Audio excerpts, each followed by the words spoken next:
Sam McKenny here with the Wildcat Golf Academy.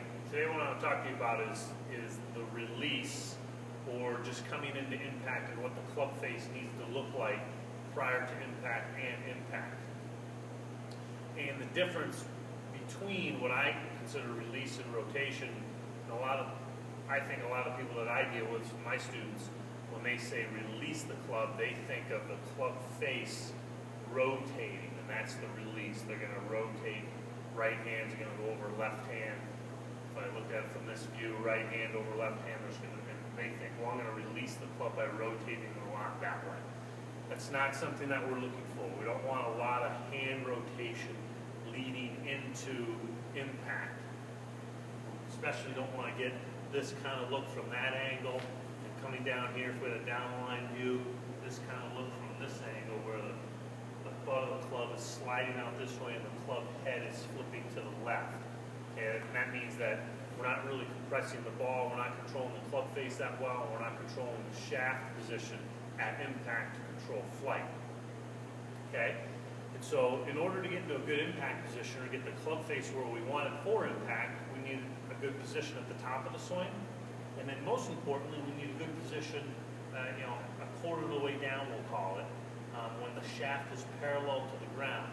And if you look at the best ball strikers in the world, this is the look that they have halfway down. Their arms are underneath them.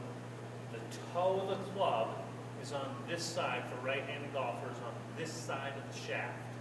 Okay, so it looks like that. To some people it might look closed at that point, but that's square. What people are able to do, players are able to do from this position now, is now they're able to, if I rub this impact bag over, now they're able to, when they're here, and they're in that position, now they can just unhinge the club this way.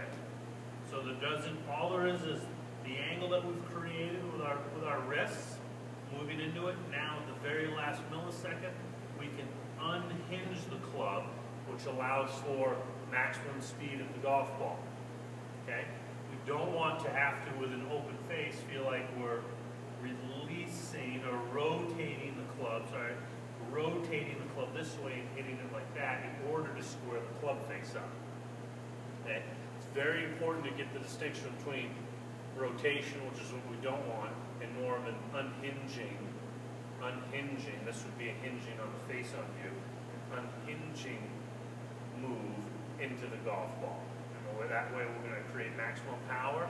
We're going to be able to, when we hit in the golf ball, control the shaft position the best. We're going to be able to control the face angle the best, which will allow us to do this the best ball flight. Okay? So an easy drill, if you take a putter, this is a belly putter, it's a little easier to swing. You can use your regular length putter. If you take a putter, I think this is a good way to do it. It's a really straight face, so it's easy to see the squareness of the club face. Okay? And I'll do it from two views, but if you're from here, you want to come down and you want to see that toe, even on the inside part of the shaft right there, just working that in that position and knowing when that happens. In order for that to happen, your right hand, for right-handed golfers, is going to get on top of the club. Okay, it's going to be in this position while you're maintaining your angle. Okay, we're not trying to let the club go, let the shaft go. That right hand will get on top through a little bit of rotation this way, well prior to impact. Now you're in a good position. Now the hand's in a good position, the club face is in a good position to just deliver the club to the golf ball this way. Almost like you're taking a hammer and a nail and pounding it into a piece of wood. So again, from this angle, you get it into here, and now all you have to do is unhinge. And now you can really see how square that club face is. So if you wanted to do it faster, just to get a sense of more of a realistic golf swing, with this putter, bag, you can go halfway back or so, stop. You're going to work that club down, and I pop the bag, and what I can notice is that my club face is very, very square right at the point of impact. I didn't have any kind of breakdown.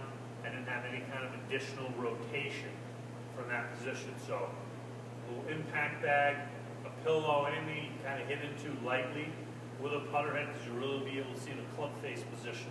It's a great way to sense and get the feel of where that club head needs to be a quarter of the way down in your downswing, so you can deliver the club to the ball the right way, or you can unhinge the club into the golf ball the right way. You do not want to see a lot of rotation.